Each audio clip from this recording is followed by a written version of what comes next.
Question में हमें function की कॉन्टिन्यूटी चेक करनी है। हम देख सकते हैं फंक्शन की वैल्यूज चेंज हो रही है जैसे जैसे हमारा x का इंटरवल चेंज हो रहा है। तो सबसे पहले तो ये 3 इंटरवल्स में हमारी फंक्शन की कॉन्टिन्यूटी चेक होगी और हम देख सकते हैं पॉइंट 1 पे फंक्शन की वैल्यू चेंज हो रही है। सिमिलरली पॉइंट 3 पे हमारे फंक्शन की वैल्यू चेंज हो रही है। तो इसीलिए x इक्वल टू 1 पे एंड x इक्वल टू 3 पे भी हमारे फंक्शन की कॉन्टिन्यूटी चेक होगी। तो अब इन केसेस को एक बार लिख लेते हैं हम। तो ये हमारे केसेस बन जाएंगे। अब सबसे पहला केस देखते हैं। सबसे पहला केस है जब x की वैल्यू 0 से 1 के बीच में लाई कर रही है। इस केस के लिए हमें फंक्शन गिवन है 3 एक कांस्टेंट फंक्शन है and we know constant function हमेशा कंटीन्यूअस होते हैं।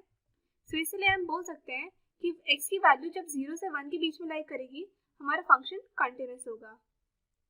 नेक्स्ट केस देखते हैं जब x की वैल्यू 1 है। हम देख सकते हैं पॉइंट 1 के लेफ्ट हैंड साइड पे एंड राइट हैंड साइड पे फंक्शन की वैल्यूज डिफरेंट है, इसीलिए इस पॉइंट पे हम दो लिमिट निकालेंगे, left hand limit and right hand limit. Left hand limit क्या होगी हमारी, limit x tends to 1 minus f of x, और राइट हैंड लिमिट क्या होगी हमारी, limit x tends to 1 plus f of x. अब LHL देखते हैं। क्योंकि यहाँ पे एक्सटेंड टू 1 माइनस है इसीलिए इसकी वैल्यू 1 माइनस एच पुट करेंगे where h tends to 0। Function में x की जगह 1 माइनस एच डाल देंगे। फंक्शन हमारे पास था कांस्टेंट फंक्शन 3, यहाँ पे h नहीं है तो इसलिए लिमिट पुट करने का कोई फायदा नहीं है, हमारे पास सिंपली वैल्यू आ रही है 3। सिमिलरली RHL देखते हैं। क्योंकि यहाँ पे x टेंड टू 1 प्लस है इसीलिए x की जगह 1 प्लस h डालेंगे where h tends to 0। Function में x की जगह 1 प्लस h डाल देंगे। फंक्शन हमारे पास था कांस्टेंट फंक्शन 4, अब यहाँ पे कोई h नहीं है तो इसलिए लिमिट की वैल्यू पुट नहीं कर सकते, तो हमारे पास सिंपली वैल्यू आ जाएगी 4।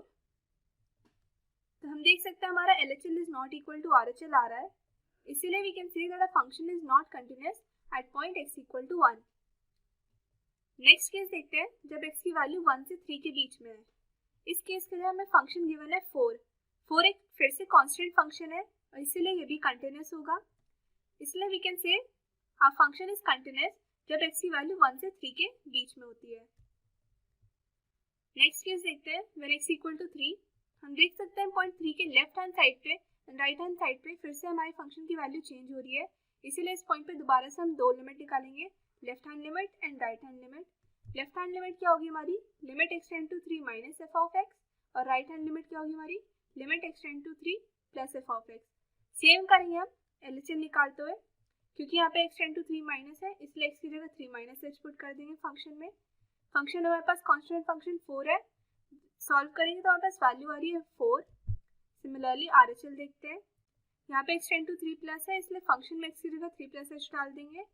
फंक्शन हमारे पास कांस्टेंट फंक्शन 5 गिवन है, सॉल्व करेंगे तो हमारे पास वैल्यू आ रही है 5। हम देख सकते हैं हमारा LHL is not equal to RHL आ रहा है, इसलिए we can say that a function is not continuous at point x equal to 3। अब लास्ट केस देखते हैं जब x की वैल्यू 3 से 10 के बीच में है। इस केस के लिए हमें फंक्शन गिवन है 5, ये भी एक कांस्टेंट फंक्शन है इसलिए ये भी कंटिन्यूअस होगा, इसलिए we can say that a function is continuous जब x की वैल्यू 3 से 10 के बीच में होती है। अब हमारे पास सिर्फ 2 पॉइंट्स आए थे डिसकंटिन्यूटी के जब x की वैल्यू 1 थी एंड 3 थी, इसलिए we can say that a function is continuous in between 0 to 10 but except at point 1 and 3।